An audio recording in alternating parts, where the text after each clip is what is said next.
Les mecs. Ouais, les mecs. Ah non, c'est fort. C'est même très fort.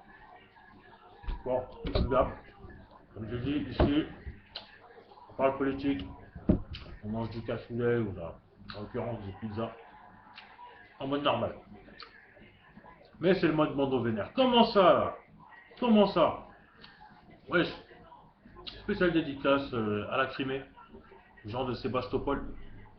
Car aujourd'hui, ce qu'ils ont fait, franchement, je leur tire mon chapeau. Là, ça blague pas. 93%. 93% qui ont voté pour Poutine.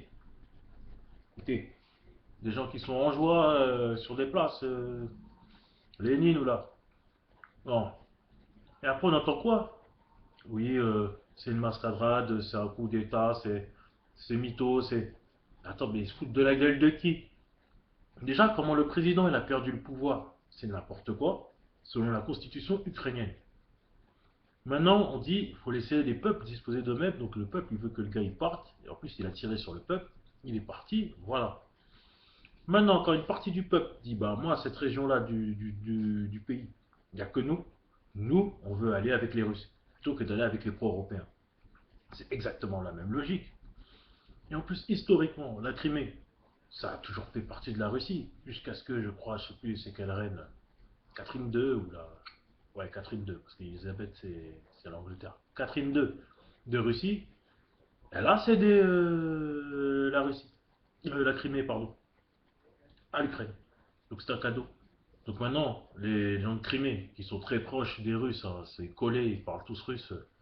Voilà, c'est des Russes en fait, c'est des Russes qui sont ailleurs. C'est comme si, je sais pas moi, c'est comme si la Sardaigne, où ils parlent italien, les Italiens nous auraient donné la Sardaigne et qu'à un moment donné, les gars de la Sardaigne ils disent ouais, on veut aller avec l'Italie. Bon, bah, on n'aurait pas eu le choix, on les aurait laissés avec l'Italie. Donc voilà, c'est pareil. Donc voilà, moi c'est mode Bordeaux vénère parce que cette fois-ci, voilà, les sionistes, voilà, ils n'ont pas encore su comment disqueter bien Vladimir Poutine. Vladimir Poutine, il n'est pas dans un mode sioniste, il est dans un autre mode. C'est un ancien KGB, donc il est dans un mode de lutte des classes. Et la lutte des classes, pour lui, il n'y a pas de sionisme, il n'y a pas de nanana, c'est la lutte des classes. Lui, il a sa classe, voilà, qui défend avec des méthodes expéditives, comme tout le monde le sait. Après, c'est facile de critiquer les actions d'un mec qui agit, hein. Moi, je n'ai pas de critique particulière. Il vit dans un monde terrible où tous les chefs de tous les Gazprom et tout, etc., c'est tous des, entre guillemets, des grands voyous, des grands bandits, des assassins, des nanani. Donc, il faut bien que s'il veut diriger ce pays, il faut qu'il soit terrible, hein. Ça, il n'y a pas trop le choix. Bon, après, ceux qui filent pas droit, ils finissent mal. Bon, il y a du boulot en Russie, c'est clair, au niveau des droits de l'homme et tout ça, tout ça. Ça, c'est clair et net. Mais là, c'est la victoire du peuple. Du peuple, aussi bien les gens qui étaient à la capitale Kiev ont gagné, victoire du peuple, aussi bien c'est une victoire en Crimée. Donc, du point de vue de la Constitution de 1793, déjà, en tant que Français, on ne fait pas d'ingérence dans les autres États. Les autres États, ils sont souverains. Donc, on laisse les gens de Crimée se parler avec les Ukrainiens qui veulent quitter. Et les Russes, si jamais les Russes ils acceptent de recevoir le résultat du référendum, bah, ils ont le droit. C'est quelque chose qui se passe extrêmement loin de chez nous, avec d'autres réalités géopolitiques. La seule chose, c'est que nos politiciens ils veulent nous entraîner dans n'importe quoi, avec des sanctions économiques qui vont retomber sur nous, les travailleurs qui allons des fois en Russie, etc., etc.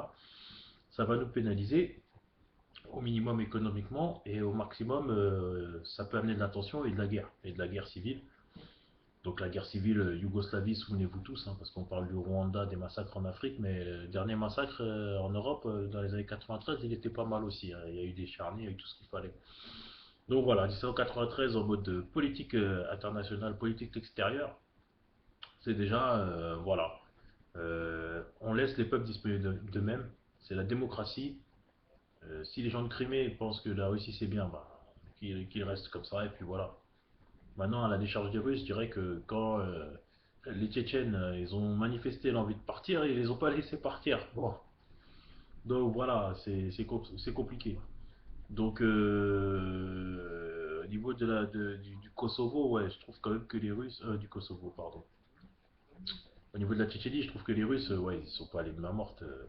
Ils sont pas allés de main morte. Je pense que maintenant, il faudrait qu'ils laissent la Tchétchénie tranquille avec tous les morts qu'il y a tout le temps là-bas. C'est une région occupée, ils n'ont pas su russophoniser la Tchétchénie correctement. C'est un échec. Je pense que Vladimir Poutine devrait faire quelque chose pour que la Tchétchénie soit un État, en tout cas, autonome avec son propre gouvernement. Voilà. Je pense que s'il donne ça, déjà, il aura un peu la paix. Bon, après, il ferait toujours partie de la Russie, puisqu'apparemment, géopolitiquement, ça ne le fait pas trop. Donc, voilà. Mais là, c'était mode bandeau pour, voilà, grosse quenelle du peuple de Crimée au système pour aller avec les Russes. Et ma foi, les Russes, ils ont quitté le communisme, mais ils sont toujours une grande nation, une grande puissance.